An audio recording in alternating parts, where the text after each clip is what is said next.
Alright, y'all, so I got another gun, or I built another one, which is semi-lie and semi-truth. So basically, you guys have seen kind of the last two videos of what I built. So I started out with a advanced armament lower, along with this handguard, this upper, and I ended up getting a full body jigsaw weaponry, keymod handguard, jigsaw upper, jigsaw lower, that was cerakoted in tungsten gray. What I have since done is I still have that gun. I got a different barrel for that one with the jigsaw body on it, and it's a black Yankee Hill diamond fluted barrel on that one.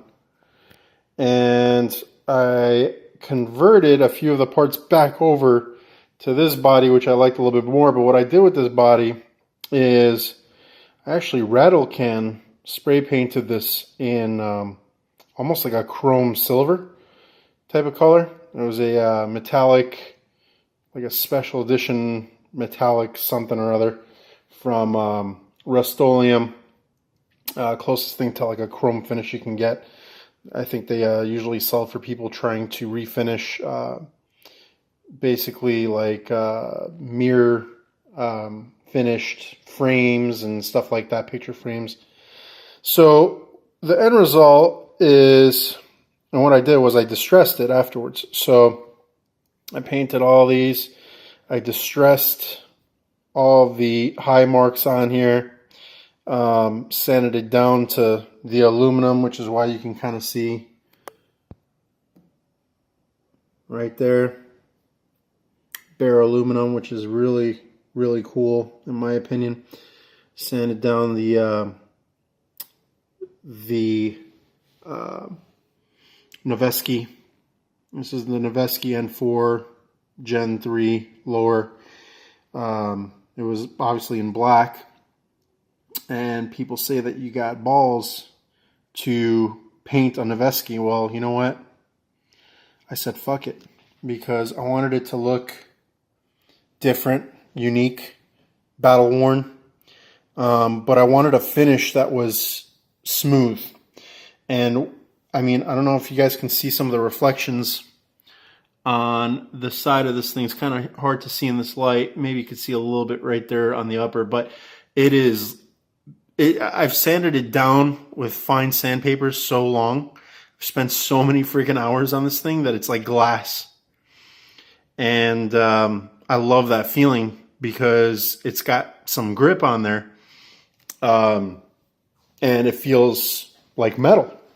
It feels like smooth polished metal. It doesn't have that that rough texture like the Cerakote does, and I kind of like that better. I prefer it. So what's on here is basically a lot of the stuff that was on the other gun. This is a Strike Industries aluminum AFG type of grip over here. Really nice. It's got a really nice finish to it. Nice serrations over here are basically grips on the interior, even on the exterior. It is aluminum built, which makes it feel like it's quality. So it's an M-lock, so it's sitting directly on the M-lock rail. It's not sitting on a Picatinny rail. I put those cantilevers back up here.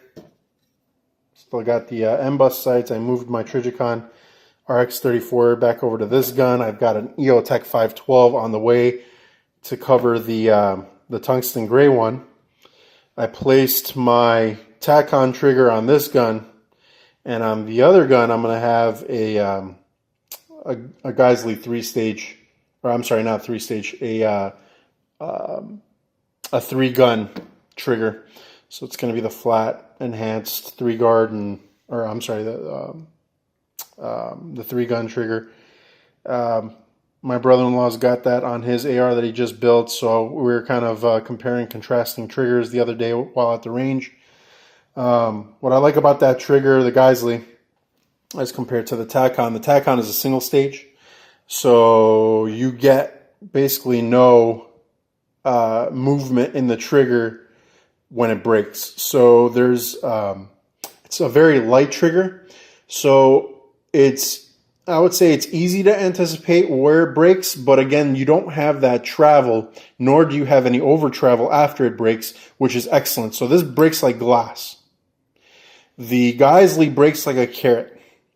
And what's cool about that is that it's just a very, very different feeling trigger. Very, very lightweight. Actually, it's got a lighter pull than this trigger does. But I almost feel like that one's easier to anticipate because you have the little bit of travel, and then it reaches that second stage where you're going to have to pull that extra pound or so to break it. And when it breaks, there's just very, very, very slight over travel. So I mean, it's a very, very nice trigger. It's the flat bow trigger, and that flat bow actually makes you almost think that the trigger is lighter than it actually is.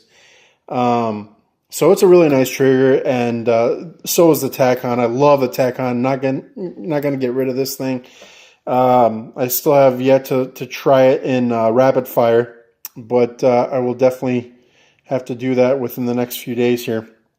But either way, I just wanted to give you guys kind of another breakdown of another gun, somewhat of a gun that you've seen before, and a little bit changed, obviously. But it's sick, man. I really love the look of this. You know, I love that battle worn silver, kind of seeing the black through. Really, really love it. It looks, I mean, I don't know how it looks on camera right now. I don't think the camera really is going to do it any justice, but in person, it looks phenomenal. It definitely, especially the areas where they're sanded down a little bit more aggressively than others, and you're seeing the bare aluminum kind of sneak through. It is sick. Absolutely sick. Love it. And that nice upper that I had on there before, again, painted in that naked aluminum or silver color with the battle worn finish to it. So guys, this is going to be the third video now.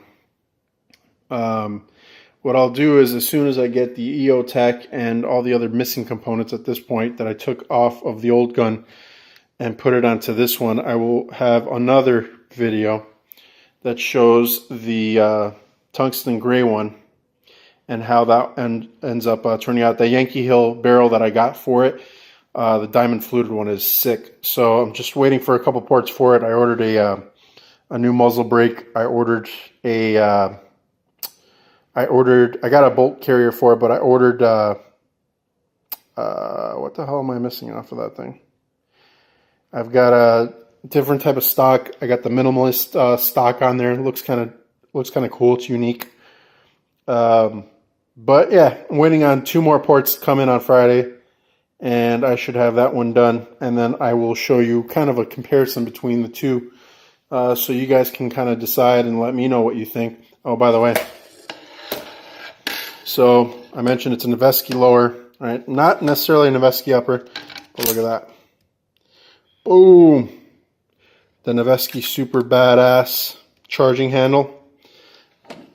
And just as another little touch, I don't know if you can see that or not. Oh man, the camera's really blurry. Okay, there we go. Noveske takedown pins, front and back, obviously. Right?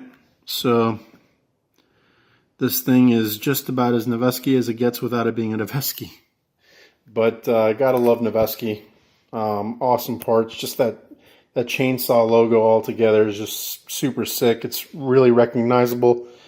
This is going to be probably a head turner at the range, and that's what I wanted out of this one.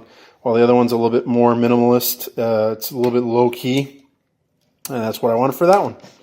So tell me what you guys think, and I will update you with another video here within the next few days. All right, guys. Enjoy.